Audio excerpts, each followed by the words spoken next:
Hey, welcome to another episode of the CannabiNews. I'm Sam Humeid. And I'm Sarah Diesel. And we're here with legendary comedian Bruce Baum.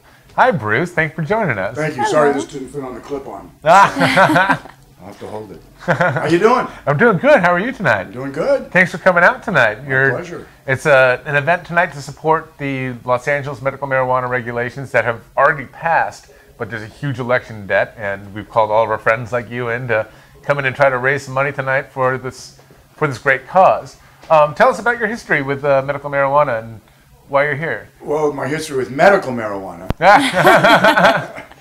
started about a year and a half ago. I found out that I had head and neck cancer, and they assured me it wasn't from smoking marijuana. So as a matter of fact, I think I had head and neck, the same thing that Michael Douglas had. Oh, wow. Really? Who recently came out and said he got it from oral sex. Right. I wonder if he would have said that if he was married to Dame Edith Evans. But anyway,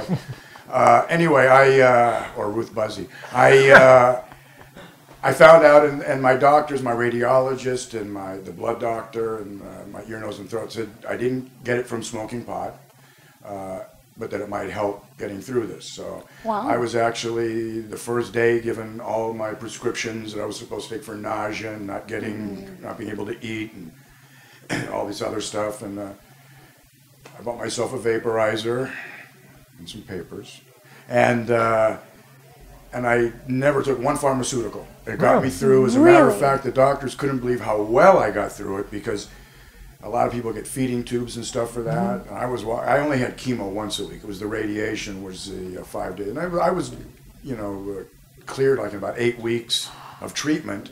And the radiation still goes on for a while. Of course. But if I got 5 weeks into it, when I would be going into my chemo, other people are drinking drinks out of straws and trying to get all their nourishment from it. And I'm unwrapping, roast beef sandwiches. That's awesome. I couldn't taste them, but I had no problem chewing them. If I got hungry and I didn't feel like eating, I'd smoke a little. Or if I couldn't fall asleep at night, I'd smoke a little. Or if I got nauseous, I'd smoke a little. And I never took one pharmaceutical. So that is unreal. As a matter of fact, just this week, I went for a checkup, and they had someone else in there that was going through what I went through. And I let him know, that might be something he might, even though he didn't look like somebody who's ever done it before. Right. You'd be surprised. The face of marijuana has changed a lot. That is. Because I hear about people delivering medicine to judges and policemen. And Everybody no names. smokes. No names. No names. No names. So do you use cannabis not only to heal you, to help you to eat and to sleep and whatnot, but do you also use it in the creative process for comedy? Yeah, I do. And I did previously also. Right. But not exclusively, and I don't. It's not a crutch. Right. I use it more just to mellow things out. I don't really drink, and I've never really done hard drugs.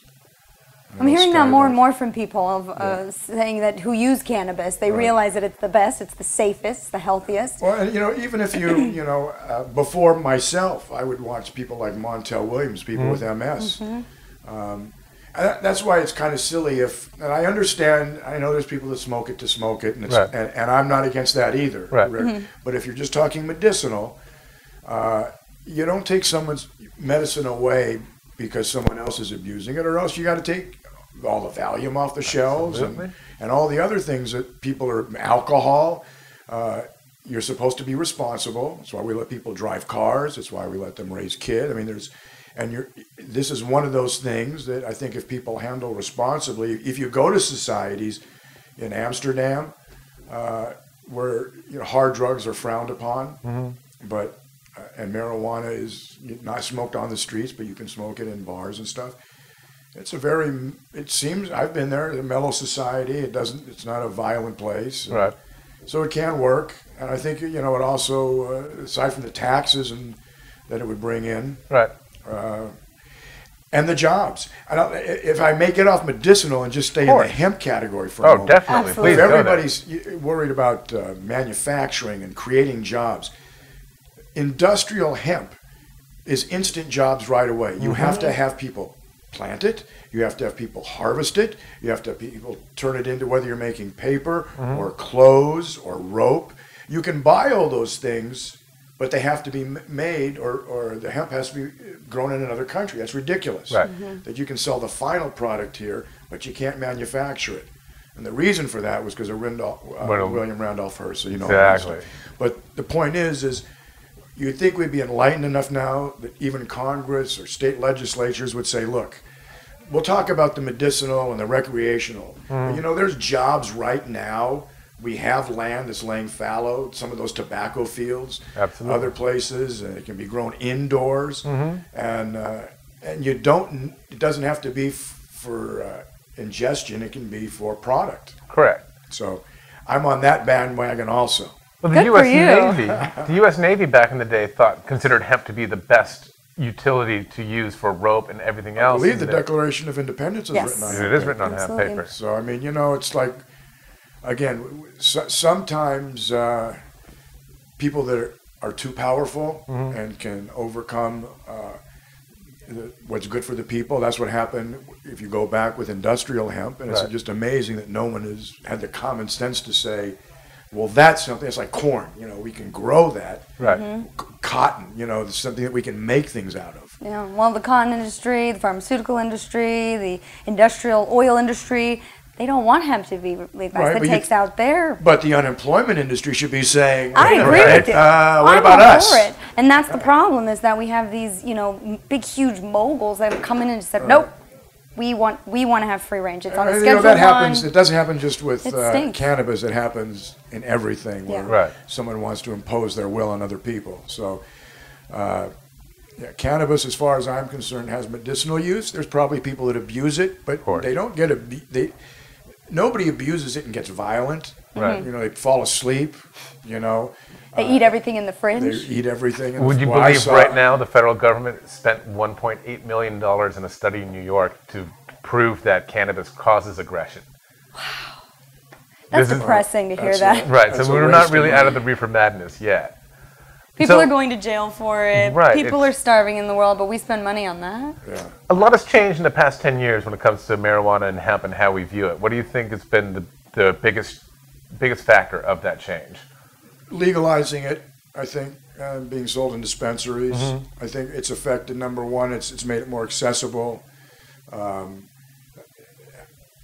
surprised that more governments aren't in favor of it, so that you don't have cartels growing in the national forests. Right. There's going to come a time when some family goes, well, I'm sure you've already, I don't know if you've talked about this already, some family's going to go traipsing through there on a camping trip. It's happened. And tripwire, you know, and some pit bulls and shotguns are going to go off. So that's one industry that we can take out of the hands of the cartel. If we actually have an industry of medicinal and industrial hemp, you're eliminating some crime and you're producing jobs. It's a win-win for everybody. Again, you got people that unfortunately, there's too many people that takes, you know, the Republicans, the Democrats, whatever other, the independent, they all consider themselves part of their team. Right. And they don't want to vote against their team instead of going issue by issue. I think the party should be gone. I think all incumbents should be gone, and lobbyists should be illegal. It's never going to happen because the people should be the lobbyists. Right, right. But again, that's an ideal society. It's disheartening to watch the idealism of the 60s and 70s and what it's turned into. Right. Yeah. You had people like Bill Clinton, though, that I think was the result of all the people that kept losing and losing, and he was kind of the product that won. Right. Did what I feel is a great job. Nobody hated us. Right. The economy was good. Forget about personal life, and it just seemed everything was cooler and hey, but it was that idealism of the 60s kind of splatted through, and then the next administration kind of squashed that. Right. And I think that's Obama's probably bring that through. One thing I'm disappointed, though, is that he did say he was going to have the feds back off of these dispensaries. Right. And the Northern California woman in charge of the Justice Department there came down hard on that. Well, as of today, actually, the Department of Justice released a letter saying they're going to stand off on medical marijuana in dispensaries. And focus on harder crimes. Right, and this is after his 60. That was supposed to happen 5-6 years ago. Yeah. Right. And he should have, I believe, called that the Justice Department off of Oaksterdam, I believe it was. Absolutely. I was working for them at the time. And just say, you know, this is not, you know, go do something else. Yep. But so I'm glad it's happened. Unfortunately, things like this take a long time. Right. I don't know how old you guys are, but I'm watching this being the result from the late 60s. Back when you didn't know what you were, you know, it came to you and... a dime bag was really a the dime. two fingers, the two four fingers, and you had a shoebox to shake the Shake it seeds out. Now they don't want you to have the Oh. seeds. Now it's, give me that seed Oh, back. seeds are gold. Okay, so here's the question. All we had was male plants back then also. So when you first were told you were going to go into a dispensary or collective, what were you thinking when you first walked in? You're like, oh my gosh, this is like a dream. Or well, I had been in dispensaries before this, you know, before my thing. I had, because I was curious, so I went and got my prescription. Again, there's people that it's really good medicinally for, and there's people who get the prescription for recreational uses. I have nothing against that. Either way. I was one of them. Right. But, you know, I went to a guy who was, I guess, a doctor. He had a white coat on. And then I went to that was my first dispensary. This was before I went to some nice ones. Right. I had a nice one out, I won't say where, because in other cities. But the first one I went to was the kind I think everybody wants to shut down. I walked in, it was black lights. The guy was loaded out of his head. I don't even think it's open anymore. And when I said, wow, this is the first time I've been in a dispensary, I got my stuff, and I'm ready to leave, and he says, bye, I go, don't have to pay for this? He goes, oh man, I'm sorry. You're kidding Yeah, me. so I went, well, okay, so now I see why everybody wants these gone, because this really wasn't, this was a guy who just moved his living room into Right. But then you go, I've been to others that are like a doctor's office. I mean, and those, you know, should not be closed down. I mean, they make you bring your ID every time. They've got a little window there like a regular's dot. They're in an office building. And I know there are other ones that are in, you know, on the street and stuff. But those, 80% of the ones I've been into look like a real business establishment. And the other 20%, I have nothing against them. But I understand that's what the problem is with people. They had that unaccepted business Sorry model. if I'm talking too much. I was born a babbling man. We love it. No, I love it. I'm good. so intrigued by this because, you know, coming from your generation where, you know, you had to go and get it. I mean, even in the early 90s for myself, I had to go to Taco Bell parking lot or, you know, or something like that. And you had to make the phone call and then you had to wait. And it was horrible. And so then being able to actually come into a dispensary for the first time, it was like, oh, the Jesus lights, you know, and so I'm sure for your first time you were like, wow, I can't believe we've come this far, you know, and where we're going to go in the next 10, 20 years, I'm pretty excited about. Like I said, it should be an industry that's brought out into the open. There should be crops, there should be outdoor crops, indoor crops, and there should be industrial and medicinal hemp. I love how educated you are on cannabis. It's really great. It's funny because I sit down and I go, God, you probably all heard this 100 times. No, I love how educated you are about cannabis. It's really well, awesome. If you put something in your body, do a little research. Absolutely. So I did that, and you know, like I said, all three of my doctors said no problem. You can. It's not going to give you. So do you think the cancer may have cured the cancer? I'm not going to say it cured. No, I don't say it cured because I would. Doctor didn't say just go home and smoke a lot of pot. Right. You know. I think it took the replacement of the pharmaceuticals that you read. You know, this will cure your nausea, but you could get brain lesion, sudden death, high blood pressure, boils in your. You know, so I knew what marijuana was going to do. You know, I got a vaporizer, a couple of them, and that's mainly. I smoked a lot less than I had before. And I wouldn't say it cured me, but it certainly helped me through it because I didn't have a lot of the symptoms. The doctor said I got through it better than 95% of the people. Good for you. So and again, I was telling him the whole way. I haven't taken any pills. I'm just doing it with positive energy and pot. I love it, and I'm sure comedy has a big play in that too. Yeah, that was the other thing. Is I stayed. You know, the first day you're told, that day was a bummer. Right. Yeah.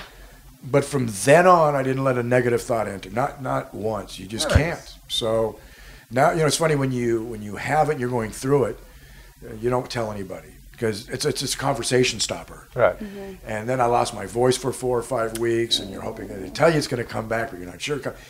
Now, once you're over it and you're cured, you don't mind talking about it because it's not a conversation stopper anymore. Right. You know, so it's a motivation.